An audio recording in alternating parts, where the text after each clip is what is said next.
Tá? Ok, entendemos isso? Entendemos. Então, se o HIV é uma doença sexualmente transmissível e eu não transo com outras travestis, quem foi que me deu esse essa boneca, como a gente chama? Quem foi que me deu essa bonequinha? Né? Quem foi que me deu a chamada tia? Foi uma outra travesti? Não. Quem foi que passou? Você nem pode usar essa expressão, mas eu estou usando porque eu estou totalmente descontraído. Foi um homem. Foi um homem que veio na minha casa, pagou a mais para fazer um programa, ou não, ou acabou transando sem camisinha. E aí eu trago uma reflexão muito grande. A gente fala tanto de HIV para essa população, tanto de acesso à população à saúde integral, e a gente está esquecendo de uma coisa séria, a saúde da mulher. Quantas desses 0, pouco, né? Vamos supor, de 0,7 para até 0,3 dela, tem 4. Quantas dessas mulheres convivem com HIV e não sabem, não usam medicamento, não fazem acompanhamento nenhum? Então eu acho que se hoje a gente tem que falar e estigmatizar alguma população como soropositiva e como se fosse, gente, desculpa a expressão, é uma piada, tá? Por favor. Assim como o rato da leptospirose, eu acho que não são as travestis nem a população LGBT, são os homens cis. Vocês me desculpem a expressão. Eu, como profissional do sexo, digo com toda a experiência do mundo para vocês, o que eu recebo de contato todos os dias para sexo sem preservativo e pagando muito bem é muito grande. E são homens casados ou que têm um relacionamento com uma companheira. Então, acho que a gente tem que falar, peço ao Premédica, por favor, como mulher transexual, eu não sou travesti, sou mulher transexual, mas não tenho problema com relação, tratem como vocês quiserem. Sendo Nicole, está ótimo. Peço ao Premédico, peço ao corpo médico que a gente comece a trabalhar urgentemente a questão de HIV e AIDS em mulheres. Porque a gente não sabe o que está acontecendo até a hora que der um boom e a saúde pública não está preparada para receber essas mulheres. Obrigada, finalizo minha fala.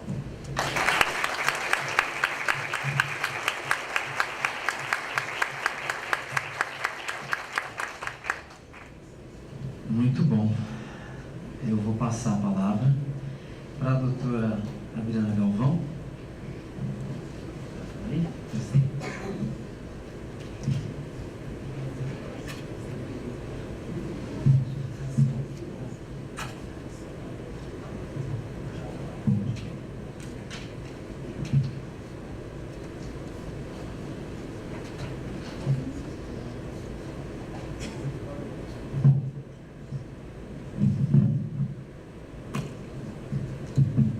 Bem, uma boa tarde a todos e a todas. Da minha grata satisfação de poder estar aqui na CREMESP.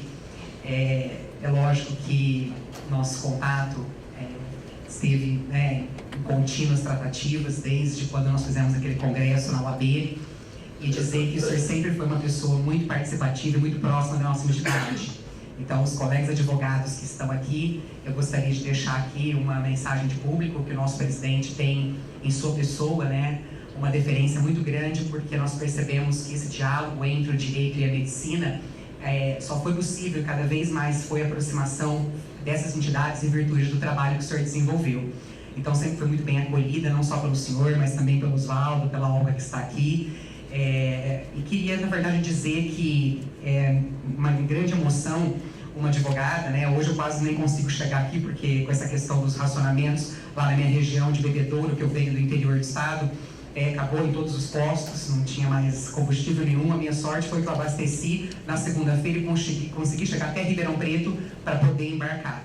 Né? Então, assim, eu acho que só de nós estarmos aqui dialogando sobre um tema de grande relevância e dando essa visibilidade, principalmente para uma ativista que é reconhecida, né, nacionalmente, como a Nicole, que eu tenho um carinho muito especial pela trajetória dela, em abrir espaços que nós sabemos, Dr. Valdo, que reconhecidamente são espaços que sempre imperaram grandes resistências. Né? Isso eu acho que tem que ser muito claro.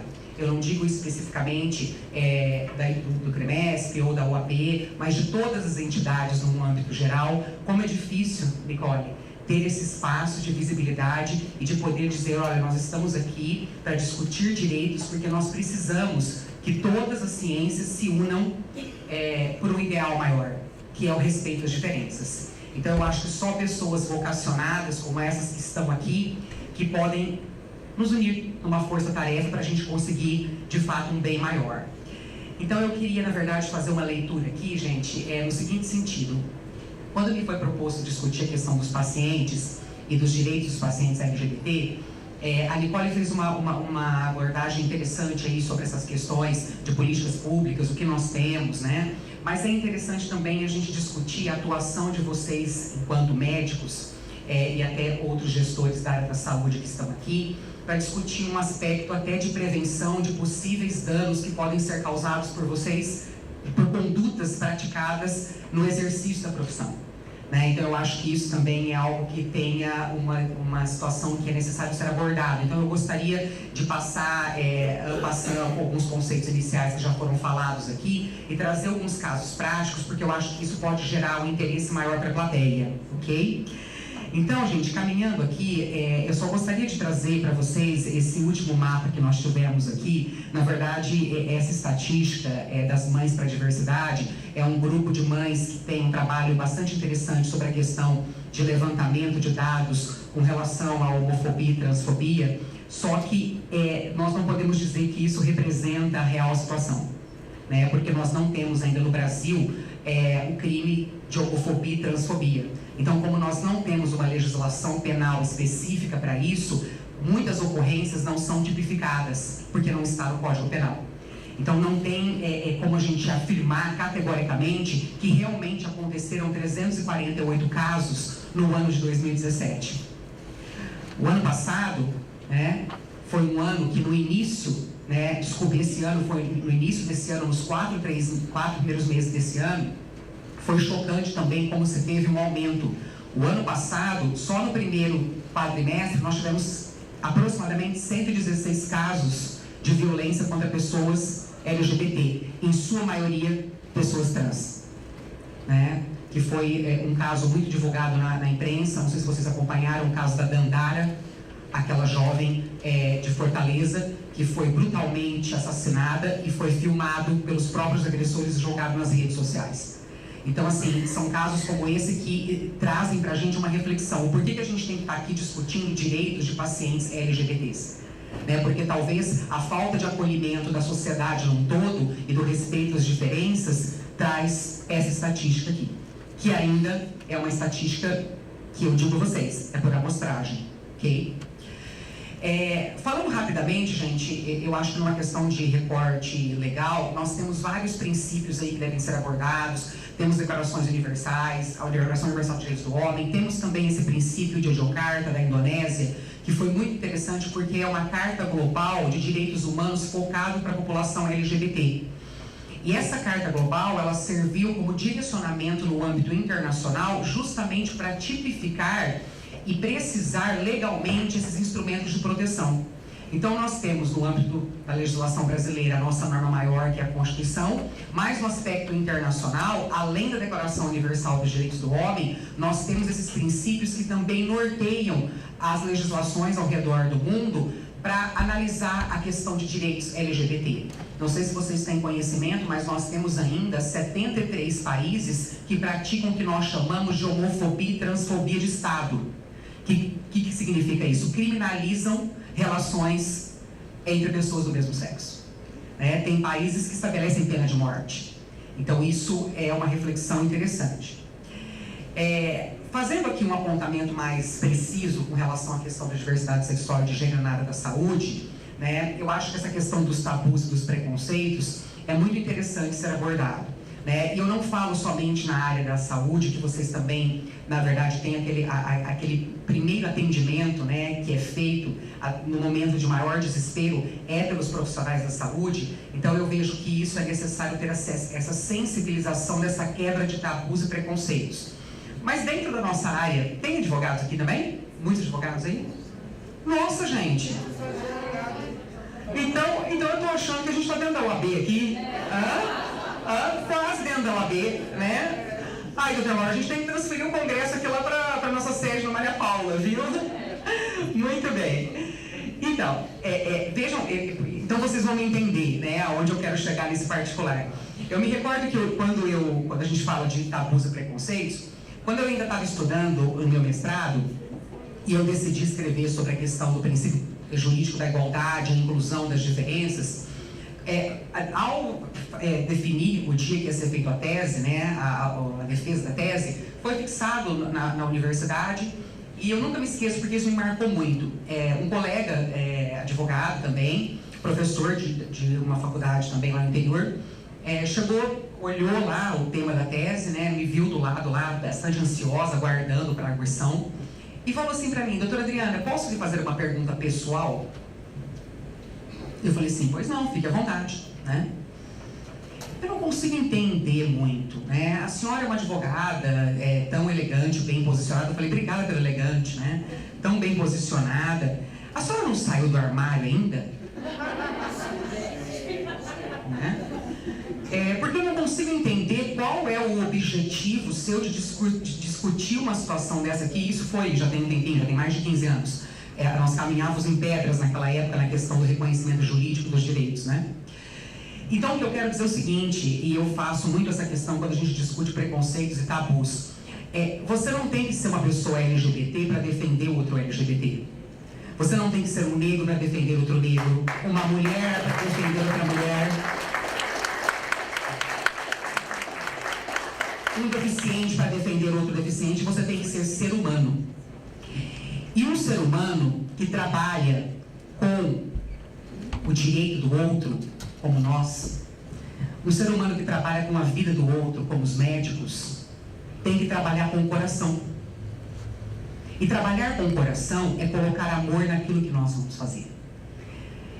E só com amor que a gente consegue criar uma sociedade sem esses estigmas e sem esses tabus, de ideias pré-concebidas que acabam se materializando na discriminação.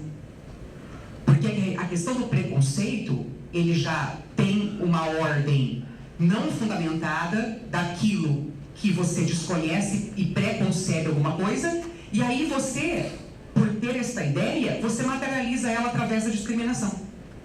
E é aí que reside o problema. Então, o ato da discriminação concreta é aquilo que tem que ser coibido pela própria legislação. E aí eu digo o seguinte, quando nós caminhamos aqui, né, essa discriminação relacionada à falta de informação é um grande problema.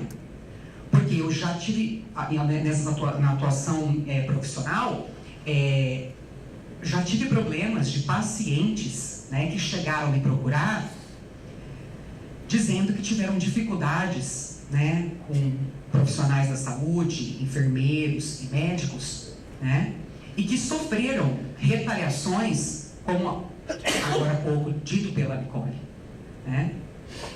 E o porquê disso? O porquê da resistência, né?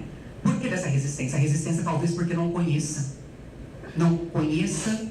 e desconhece, na verdade, a essência, né? Não só dos direitos, mas também da situação posta aqui pela Nicole.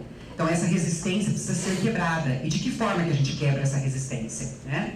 O Ministério da Saúde, lá desde 2004, falou do Programa Brasil Sem Homofobia, as políticas públicas relatadas aqui pela Nicole também, né? E aí a gente tem algumas demandas específicas, as demandas, por exemplo, das mulheres lésbicas, né?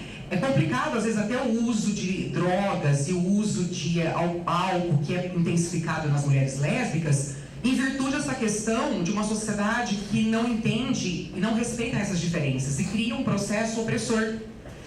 Tem uma questão, doutor, que anda me preocupando muito, eu não sei se os senhores já ouviram falar, da questão do estupro corretivo. Já ouviram falar no estupro corretivo?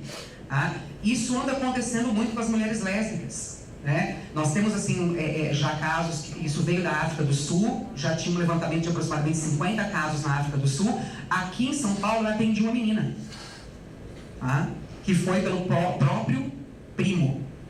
Ela levou a namorada no final de semana num churrasco em casa.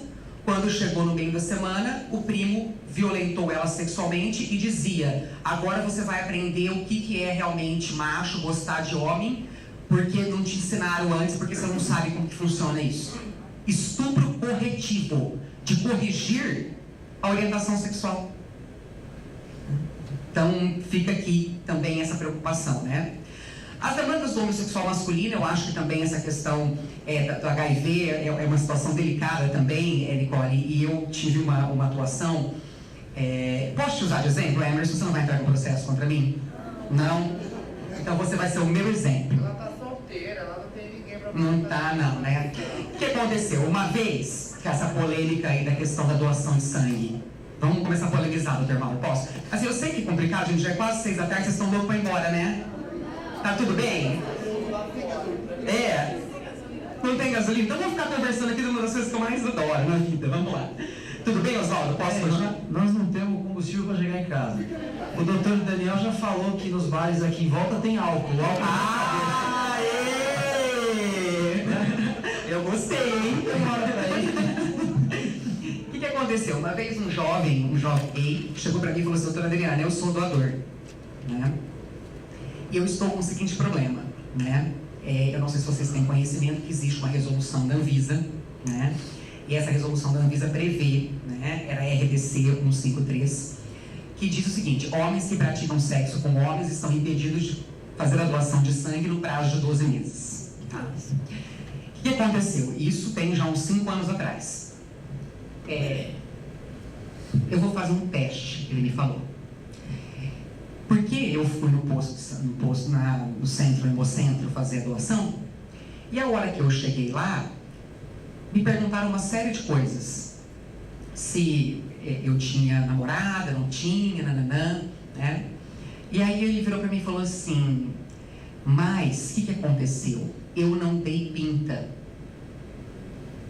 Eu não dei pinta que era gay. Eu cheguei todo arrumadinho, de paletó, terno e gravata, respondi lá o formulário direitinho, né? E aí a doação de sangue foi feita. E ele é gay, tem um companheiro, estaria na verdade enquadrado naquela questão da janela imunológica que se fala, né? Ato contínuo, depois de 2 semanas, ele foi no outro hemocentro, dando pinta, né, Emerson? Sabe aquela pinta? A mancha. Só aquele cabelo que só você faz o cabelo pra eu ver. Aí, tá vendo? Chegou lá e deu pinta, né?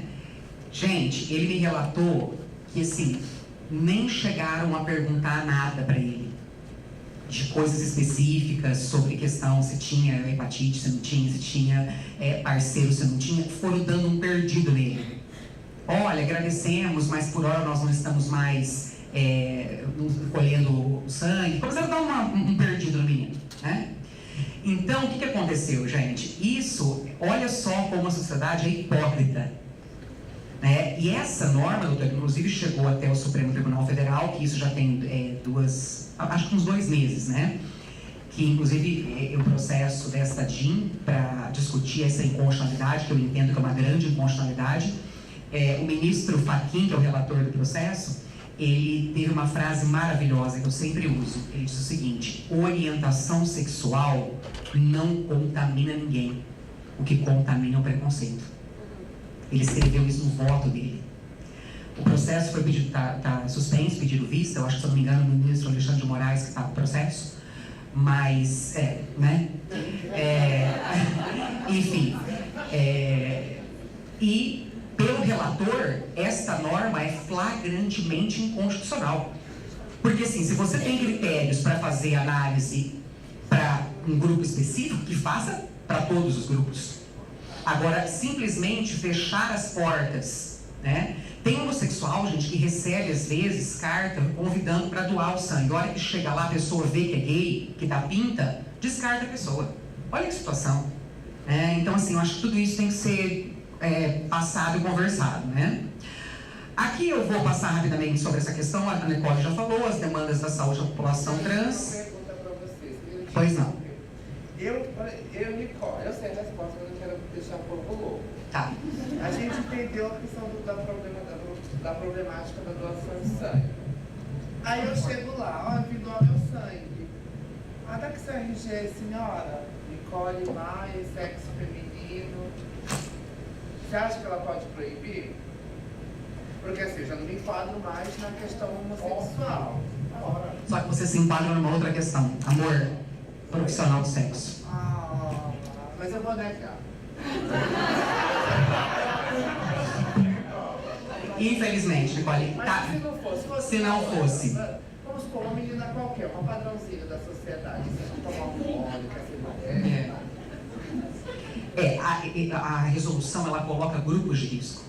Né? Então você está especificado lá quem são essas pessoas de grupo de risco, né? E profissionais do sexo entrariam também no grupo de risco. Se não for profissional de sexo, não teria taxativamente na resolução um impedimento. A não ser que a pessoa vire e fale o seguinte, não, mas aí você é travesti, você não pode, aí é um processo, não é? Mas concorda comigo que todo mundo olha para uma travesti e fala é profissional de sexo? Com certeza. A PrEP daqui de São Paulo é assim, só profissional do sexo e travesti, é a mesma coisa. Justamente. Entendeu? É muito difícil você tirar esse estigma, né? A Nicole é super assim de boa de falar das coisas dela, da vida dela, então porque tá lotada de travesti, que fica bonita, sabe aquela cara de aeromoça que fica dando risada pra todo mundo? Sabe? Não é verdade? Aeromoça dá risada pra todo mundo. Não tô ofendendo as aeromoças, mas assim, a gente costuma brincar lá no interior assim, tipo, você fica fazendo cara de aeromoça, quer dizer assim, que tá bem com tudo, né? Que não tem coragem de falar o que você fala, Nicole.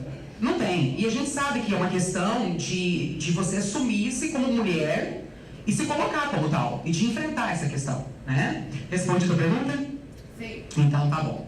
Aqui, gente, essas normatizações, esse material vai ficar para vocês, porque na verdade são as resoluções que tem aqui, vocês têm bastante conhecimento com relação a isso, que são as resoluções específicas dentro da área da saúde e todo o histórico, desde quando iniciou lá em 97, até o caminhar que nós tivemos aqui, né, com esta última, que já foi abordada pela Nicole, do processo transexualizador, tá? Fiquem tranquilos que esse material aí eu vou disponibilizar para todos vocês.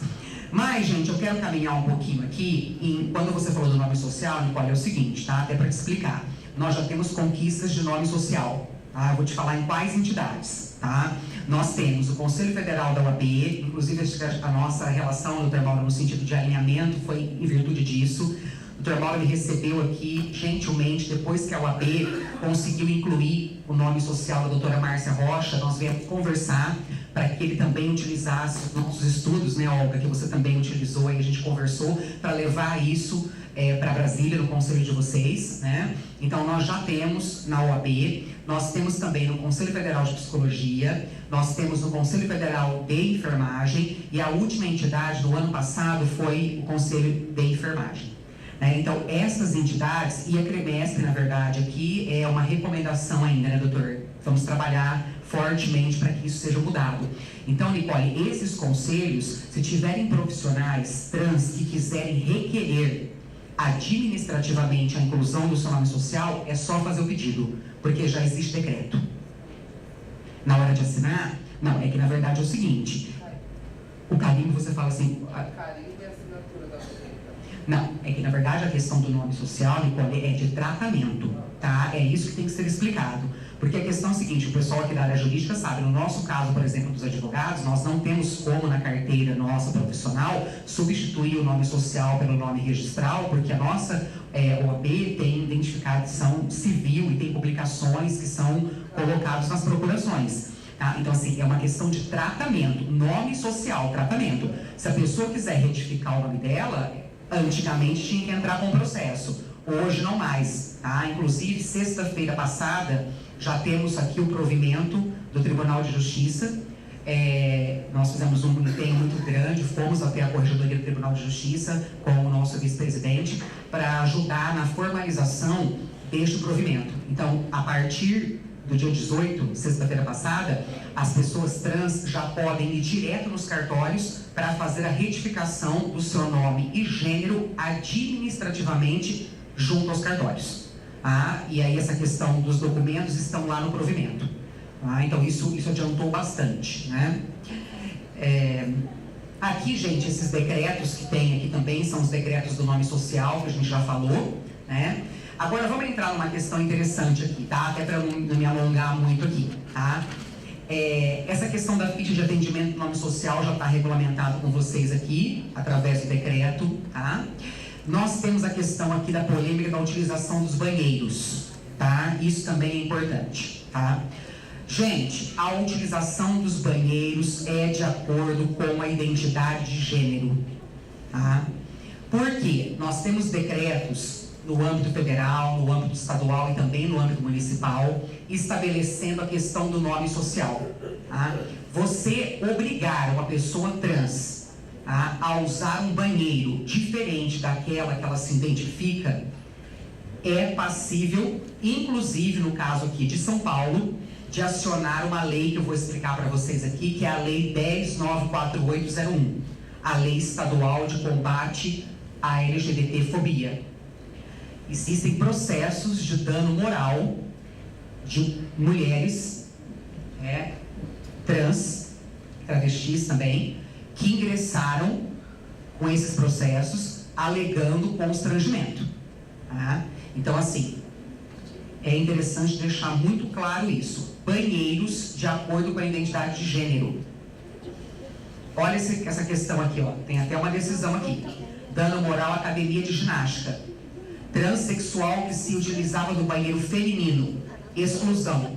Tá? O juiz deu procedência da ação por entender que ocorreu discriminação.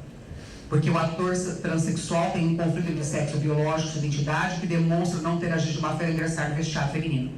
Porque aí a academia queria processar ele também porque ele entrou no banheiro feminino. E ele conseguiu provar que, enquanto sendo uma pessoa trans, ela tinha direito de usar o banheiro feminino.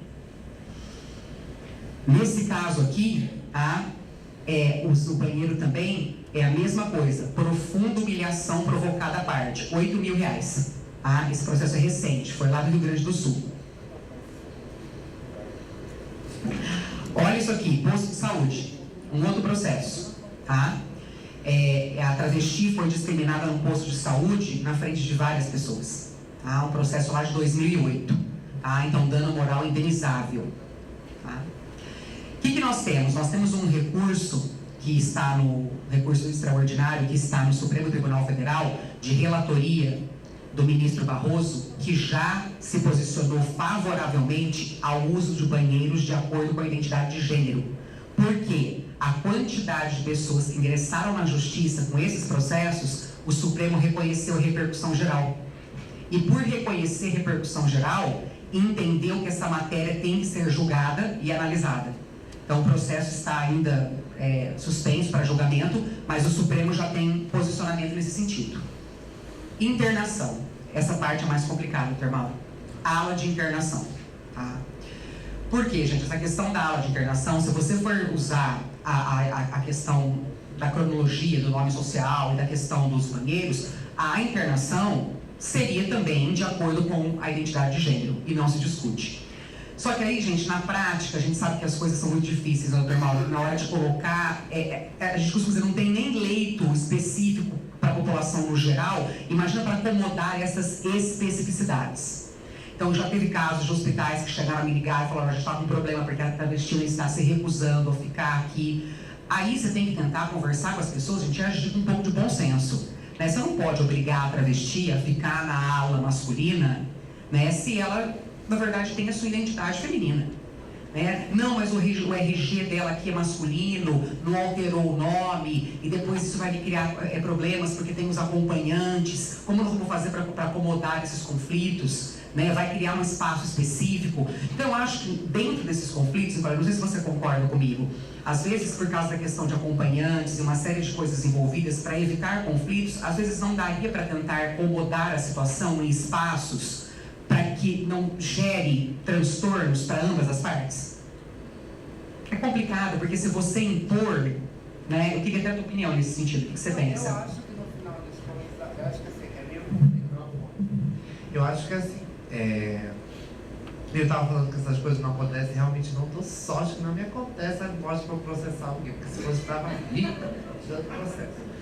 Eu acho que assim, dependendo da pessoa, porque assim, tipo, no meu caso, eu não me importaria, sabendo ainda mais a condição da saúde pública no Brasil, eu não me incomodaria. Eu, Nicole, cidadã.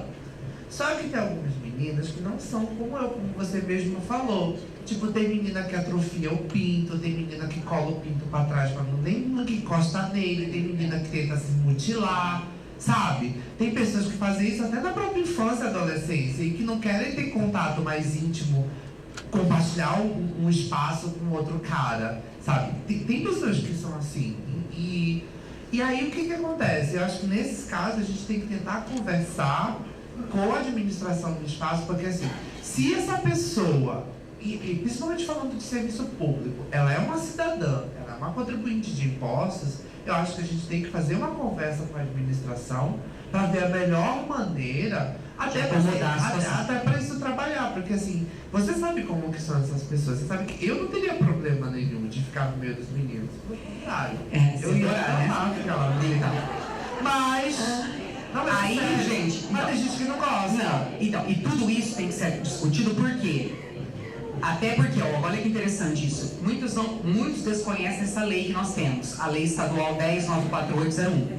Essa lei, ela prevê penas administrativas para quem proibir o ingresso, preterir, praticar atendimento diferenciado, inibir ou proibir. Então nós temos vários exemplos de pessoas que já foram processadas nos termos dessa lei, a 10.948/01.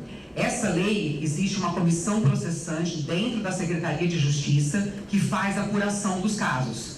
Mas eu vou dar exemplos para vocês. Cinemas já foram penalizados com base nessa lei, porque tiraram casais gays da fila.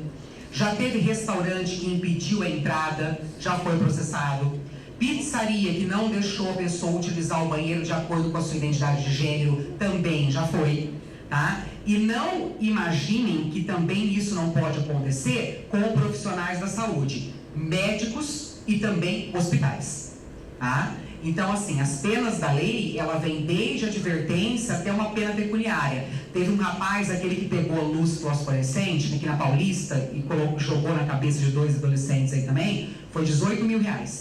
Lá no interior, eu não sei se vocês ficaram sabendo desse caso, um pai e um filho estavam dançando juntos, abraçados numa festa sertaneja em São João da Boa Vista, quando 3 rapazes acharam que tratava-se de um casal gay, bateram tanto no pai que tiraram até a orelha do pai fora, arrancaram a orelha do pai, porque a mãe e a namorada foram no banheiro e eles começaram a dançar no show. Então um pai e um filho não pode nem mais manifestar afeto perto das pessoas, porque já está sujeito a acontecer uma atrocidade dessa, né?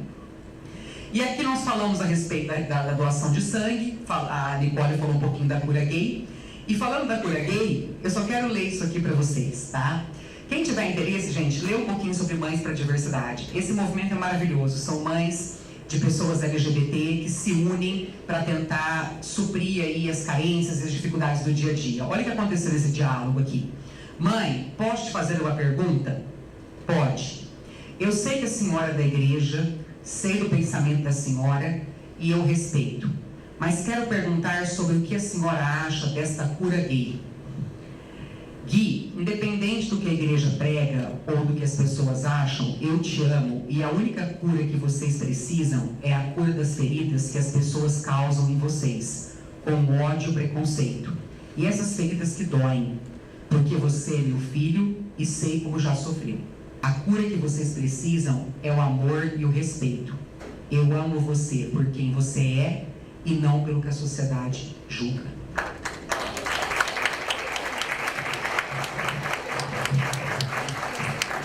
Então fica aqui o meu agradecimento, porque eu sempre afirmo que a diferença nos enriquece e o respeito nos une. Muito obrigada. Espero que eu possa, de alguma forma, ter contribuído aqui com vocês. Estou à disposição.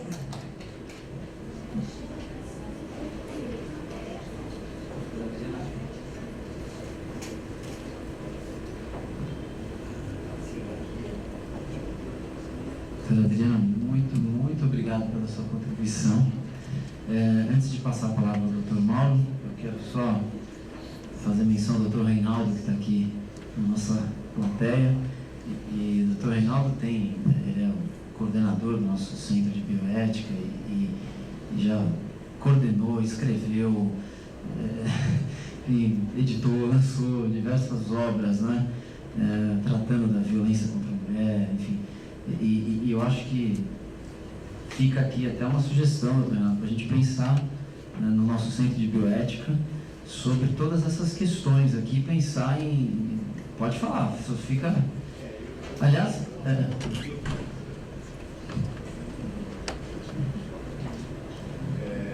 Nós tivemos uma certa dificuldade para montar o livro. Eu tenho a impressão que a gente não vai conseguir publicar.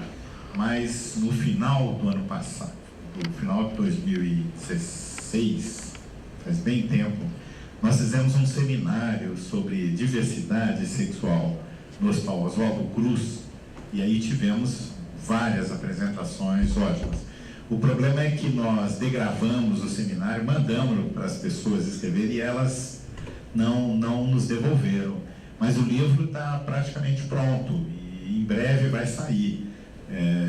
O último passo que nós demos nesse livro foi uma capa que ficou maravilhosa. Então, esperem que nós vamos ter um livro em breve sobre diversidade sexual e em que aparecem todos esses fatos que estão sendo discutidos aqui. Posso aproveitar o microfone para fazer uma observação rápida? Eu quero até cumprimentar a mesa, muito bom. A Adriana, eu já estive com ela numa mesa, acho que lá no Círio, né? Acho que no Círio. Mas eu tive numa mesa, num congresso brasileiro de bioética, a gente fez uma mesa sobre transexualidade, etc. E lá eu conheci uma pessoa que chama-se, eu acho que é Roy Beyoncé, uma pessoa trans feminina, né? Quer dizer, é uma mulher, ela ficou brava lá com as nomeações, mas por fim acertamos a nomeação dela. Ela foi a primeira mulher advogada lá em Pernambuco que conseguiu a mudança do nome. Eu achei... A primeira do Brasil foi aqui em São Paulo. Mas não, em Recife. Lá em Pernambuco. Uma pessoa que tinha um discurso muito interessante. E eu queria aproveitar só para chamar a atenção de dois aspectos aqui que eu acho que é interessante. Primeiro, a questão dos bancos de sangue, doutora Adriana. O problema é o seguinte, na verdade, a resolução que existe sobre a questão de você, da questão de homem que faz sexo com homem e tal, eu acho que a gente não deve colocar isso no plano da estigmatização, entendeu? Porque, na verdade, são raros os bancos de sangue que fazem essa discriminação, são raros. E quando eles fazem isso, a própria Secretaria da Saúde, os hemocentros e tal, tomam providências. O que acontece, às vezes, que confunde, é que qualquer pessoa que doa sangue ela quando é a primeira vez, ela tira o sangue e o sangue só é utilizado depois de terem feito todos os testes, entendeu? E um dos testes que é feito é exatamente o HIV, mas também é feito para sífilis, para hepatite, etc., para saber, eu sei que o termo é complicado, mas a qualidade do sangue. Mas o sangue, a gente sabe que é um veículo transmissor de uma série de doenças. Então, na verdade, também não temos que satanizar os bancos de sangue. Existem bancos de sangue que têm doadores gays, inclusive. Eu acho que é bem tranquilo quanto a isso, né? E com relação ao leito hospitalar, essa é uma discussão muito boa, principalmente no serviço público, especialmente como foi colocado, e aí a doutora Adriana coloca muito bem, quer dizer, num país como o nosso, em que falta leito, principalmente no sistema público, fica complicado, né? Você ter leitos separados, banheiros separados e tal. Mas um hospital público, eu estive nesse hospital depois que aconteceu isso, exatamente para isso, eles tiveram uma solução muito interessante. Perguntaram para os pacientes daquele quarto se eles admitiriam ou um travesti, ou um gay, ou um transexual, etc. E as pessoas do quarto disseram, não, para nós não tem a menor dificuldade. Porque em casa é assim, né? Entende? As pessoas vivem numa casa, usam o mesmo banheiro, circulam pela casa. E qual é o problema de você circular num hospital com leitos em que tem travestis, transexuais e tal? Então não há o menor problema. Ou seja, o problema foi passado para os pacientes, ou as pacientes, e eles admitiram absolutamente como uma coisa normal. estariam como se estivesse na casa deles, né? O acolhimento, etc, etc. E quando você usa o banheiro, você pode fechar a porta do banheiro ou não, aí depende da sua liberalidade, correto? Mas, de qualquer maneira, é garantida a privacidade e o quarto das pessoas podem ser coletivos mesmo. Só, obrigado. Que veio o microfone na minha mão, eu aproveitei. Excelente. Antes só de passar a palavra para o doutor Mauro, vou fazer a entrega dos certificados. Eu vou entregar primeiro para a doutora Olga, nossa presidente de mesa. Por favor.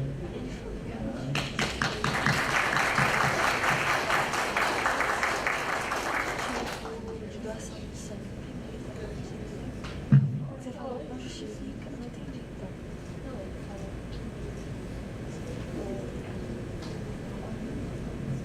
Vou aproveitar, vou entregar para a Nicole. Muito obrigado pela sua participação. Não, mas a gente ainda tem, é só para encerrar a palestrada, não vamos continuar, senão eu esqueço de entregar o certificado.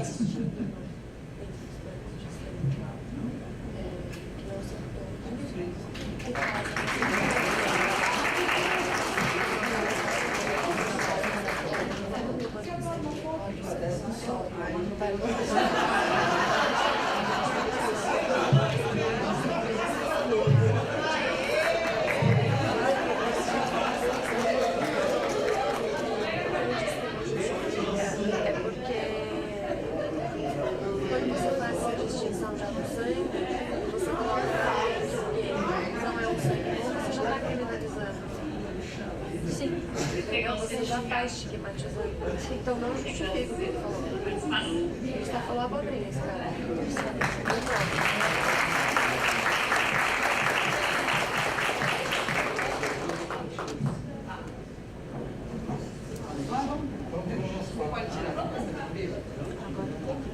Obrigada por explicar essa frente.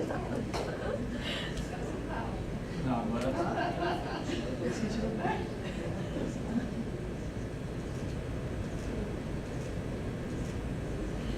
Peraí que ela vai tirar comigo, para eu já registrar isso.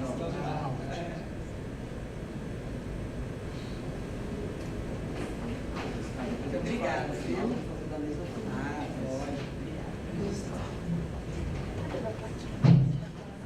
Já tirou?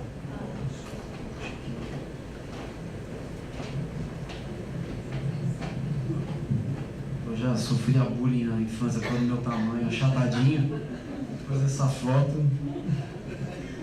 Brincadeira. Eu vou passar agora para o Dr. Mauro para fazer as suas considerações a respeito da nossa mesa de